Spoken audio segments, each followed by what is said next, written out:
আসসালামু আলাইকুম, welcome to Ferdous classroom. সেই সঙ্গে ফেসবুক পেজ এবং অন্যান্য সোশ্যাল মিডিয়ার মাধ্যমে যারা দেখতেছেন সকলকে স্বাগত জানাচ্ছি। আজকের ক্লাসে বল অধ্যায়ের কিছু এমসিকিউ সমাধান করাবো, যেগুলো পরীক্ষা আসার মতো এবং খুবই গুরুত্বপূর্ণ এমসিকিউ। নৌকা চালানোর সময় কোন ঘর্ষণ বল কাজ করে? তো নৌকা যখন চালানো হয় তখন মূলত কাজ করা হচ্ছে প্রবাহী ঘর্ষণ।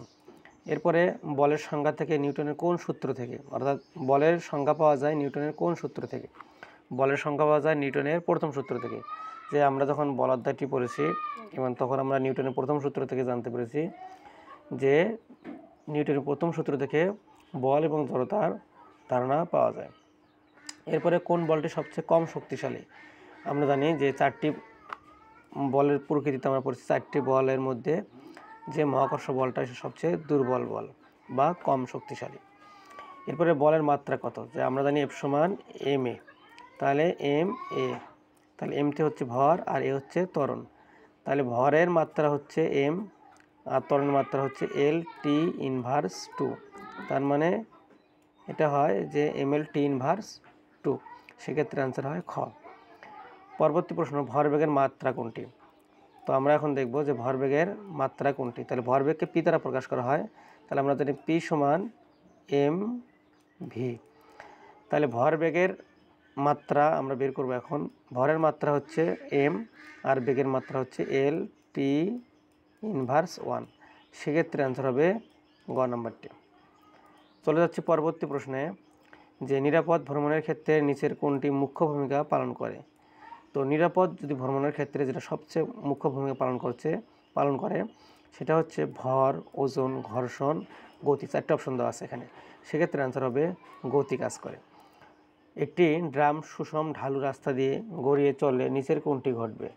ভরবেগের পরিবর্তন হার একই থাকবে, কোনো প্রসার ঘর্ষণ বল থাকবে না, ত্বরণ ক্রমাগত বৃদ্ধি পাবে, বল ক্রমাগত হ্রাস পাবে।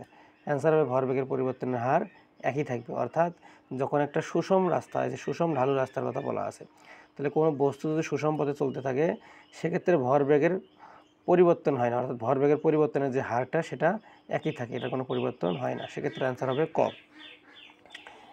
এরপরে উড়ন্ত পাখির মধ্যে কোন ঘর্ষণ বল ক্রিয়াশীল? উড়ন্ত পাখির মধ্যে প্রবাহী ঘর্ষণ ক্রিয়াশীল। উড়ন্ত, এটা তো বললামই। এরপরে পদার্থের জড়তা পরিমাপ কি? অর্থাৎ জড়তার যে পরিমাপ এটা মূলত কি? এটা স্পর্শ বল নাকি অস্পর্শ বল নাকি ভর নাকি ওজন? তাহলে জড়তার পরিমাপ হচ্ছে ভর, অর্থাৎ যার ভর যত বেশি তার জড়তা তত বেশি, যার ভর যত কম তার জড়তা তত কম। সেক্ষেত্রে অ্যান্সার হবে গ। ওজনের মাত্রা কোনটি? তাহলে ওজনের মাত্রা আমরা বের করব। তাহলে ওজন সমান ডাব্লিউ সমান কি জানি আমরা? M G. আমরা জানি ডাব্লিউ সমান হচ্ছে এম জি। তাহলে ভরের মাত্রা হচ্ছে এম আর জি হচ্ছে এখানে অভিকর্ষ ত্বরণের মাত্রা হচ্ছে এল টি ইনভার্স 2। তাহলে এম এল টি ইনভার্স 2 এটা হচ্ছে মাত্রা। আমরা দেখব যে কোথায় আছে এটা হচ্ছে ক নম্বরে। তো আশা করছি তোমরা উত্তরটি বুঝতে পেরেছো। প্রথম সূত্র পদার্থের কোন ধর্মকে প্রকাশ করে? তাহলে এটার অ্যান্সার হচ্ছে নিউটনের প্রথম সূত্র, যে আমরা ধারণা পাই বল এবং জড়তার কোনটাকে, পদার্থের কোন ধর্ম। তাহলে বলের ধারণা পাই এবং সেই সঙ্গে জড়তার ধারণা পাই, কিন্তু বলছে ধর্মটার কথা বলছে, ধর্ম হচ্ছে জড়তা। আর কোনো একটা বস্তু যে অবস্থায় আছে সে অবস্থায় থাকতে যাওয়ার যে প্রবণতা সেটা হচ্ছে মূলত জড়তা।